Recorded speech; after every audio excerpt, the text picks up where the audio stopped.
Hey guys, we're at 111T, coming to you from a secret location on the North Country Trail, Finger Lakes Trail, in Allegheny State Park.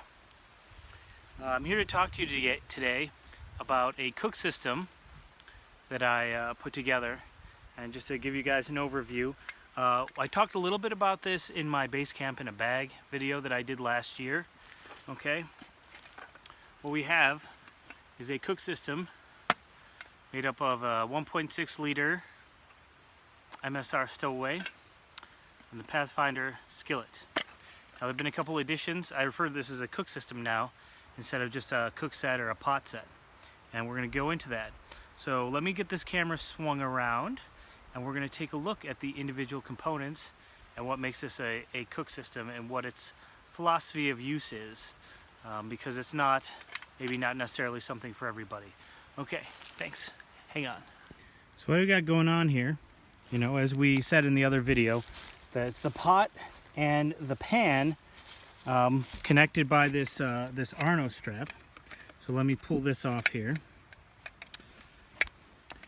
By way of definition, a cook set or pot set is we're going to define that as just basically your pots and pans.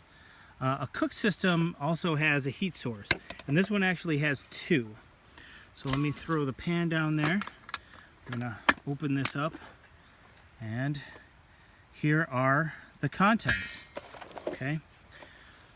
So the philosophy of use for this kit is going to go in my bushcraft in a bag, or base camp in a bag, sorry, base camp in a bag kit. I've got a couple of those, so I'm going to put a couple of these kits together. This could also be used for car camping. It's not really intended to be a backpacking set. It could be a picnic set if you wanted something to grab real quick and take with you, to the beach, or if you're having a barbecue and you want to be able to boil some water. Okay, so that's basically the philosophy of use behind it. So let me get these out here, and it's really kind of a three-season kit because I have this set up for two different fuel sources. Okay, got it set up for alcohol or butane. Okay, so let's take a look at the alcohol configuration first. So for the alcohol configuration, what I have in here is a Trangia, and I have what's known as a Mojo pot stand. As you see here, this is like a 3-plate kind of pot support that holds the stove at the bottom. The thing I like, it's similar to a Liberty Mountain Westwind. I like this a little bit better for a couple of reasons. One, it keeps the burner slightly lower than the Westwind does, to a more proper sort of height for the flame. Anyone who's into alcohol stoves knows that the flame height below the pot is very important for efficiency. Additionally, you see on here, these cutouts as part of the design are excellent if you have to insert or remove your simmer ring while the stove is running with a pot on it. You could do that. If the stove was running, you might want to use like a Leatherman or pliers or something. But the point is, you could actually, put a simmer ring and out without even having to move the pot. So that's a cool element of its design. So that is the alcohol configuration. One thing between the both of them is one of those 9-plate Chinese windscreens. With an alcohol burner, it's really important that you have a windscreen. And you could use alcohol in colder temperatures than the butane, provided you keep it warm enough to light. Once an alcohol stove is lit in the wintertime, it'll stay lit. It still has a lower output than a petroleum fuel stove, but if you can get it lit in cold temperatures, it'll stay lit. As opposed to a butane stove might have a hard time staying lit in really cold temperatures. But like I said, the philosophy of this is not really a deep winter kit, so that should be all right. Let me show you the butane configuration. So here we have the butane configuration. This is a fairly inexpensive remote feed butane stove that I found on Amazon. It's one of this crop of sort of economy price Chinese imports that you find on GearBest. This one I found on Amazon, and I think it was about $13 or $14. So kind of a bargain. Doesn't really break the bank. You know, works with the same windscreen. It'll be great. If you're boiling stuff, if you need to fry some stuff up, we got our Pathfinder pan here that we would set right in there. And one new addition since last time this kit was in, they've come out with the stainless steel lids.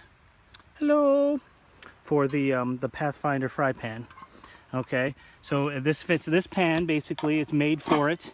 Fits on there perfectly. That would add some functionality if you were to use this kit over the fire, which is another one of its sort of philosophies of use. If you didn't have fuel for either one of these, you could put any of this stuff over a campfire. Having a lid will save, you know, depending on what you're cooking, it'll save you from getting ash in your food. You could probably use it in some sort of oven capability. If you're making bannock, you want to have a lid. So, so yeah, there's definitely that. Not much more to add. The idea behind these is that they would be good for an emergency kit, picnic kit, base camp in a bag, and I look forward to really trying these out this summer. For car camping, they'd be great. Typically, I carry a lot more stuff when I'm going car camping, but if I was car camping, say, as part of travel, where I didn't necessarily want to have a ton of kit to unpack every evening when I was trying to cook my meal, this is a good kind of capable system that'll let you make one-pot meals, it'll let you boil water, it'll let you fry things, and with a variety of these warm weather fuel sources for the stoves. So yeah, it started out as being just the pot set, and when I was initially talking about the pot set, I was saying, well, you know, if you look at the MSR Alpine cook set, you know, you look at the cost of that cook set, which I think was $50 some, and then you add $25 for the MSR fry pan, you could get almost the same functionality by losing the smaller pot, by getting the 1.6 liter stowaway pot here and the Pathfinder fry pan. At the time, it was $15. Now they only sell it with the lid for $20, which in my opinion is still a great deal. So if you want just the cook set, you could just put that together. I wanted something that had also the actual heat source capability as well. So these are a couple different options. Now on a trip-by-trip basis, I might not bring both sets, because if you think about it, it really doesn't make sense to carry a fuel stove if you're not going to be carrying the fuel for it. So you wouldn't really, like if I went on an overnight and I grabbed a couple of these gas canisters, I might take the alcohol stove right out of it. You know, I'd be using either with butane, or if I ran out of butane, I'd have to use it on the campfire. I wouldn't necessarily carry two different types of fuel, but this system is capable that that if I want to just grab something, if I said, hey, I want to spend a night out and I have my base camp in a bag in the car, I swing by the gas station and they have gas line de-icer, you know, on the shelf, I could just grab a couple bottles of that and I'd have my fuel. You know, once again, you wouldn't want to keep butane in your car, especially during the warm months, but also it doesn't make any sense during the cold months, because the butane, if it's let to get right down to ambient temperature, it's going to be hard to get lit and to keep going. So, or vice versa, if it was during the warm months and I happened to be at a sporting goods store and I decided, hey, I want to spend a night out camping, I could just go over and grab a butane can off the shelf and buy that. You know, if I already had this in the car, I would need no further resources than whatever I managed to pick up. But if I knew I was going on a trip and I was bringing stuff from home, I would very likely just bring one or the other. But it's nice to know they both fit in here, and if I was to pack just the kit in the car, I know that I've got some methanol in there, some heat bottles, so I would at least be able to do something just with what's in my car. So that's pretty much everything that I think I have to say. Of course, got a couple lighters. This is the utensil kit that came, in that other cook set, the cooking set out of doors, the one that came with the little piggyback style stove with these little folding utensils. And I mean, you're not supposed to use them with non-stick, right? So they're really no good in the set that they come with because it's a non-stick set. It says right on it, don't scratch it, and then they give you stainless steel utensils. So I took the utensils out and I put them in here, and we'll just see how it goes. Give me a thumbs up, subscribe if you're interested in any of this kind of stuff, and thanks for watching, guys. Here's a close-up of that stove. I've got it dangling off the, you know, so, and it's a little, it packs a little punch there, you know. This not designed for liquid feed. This burner doesn't have any kind of a generator loop, so this really is kind of a warm weather unit. But for $14, can't really beat it. Once again, thanks for watching, guys.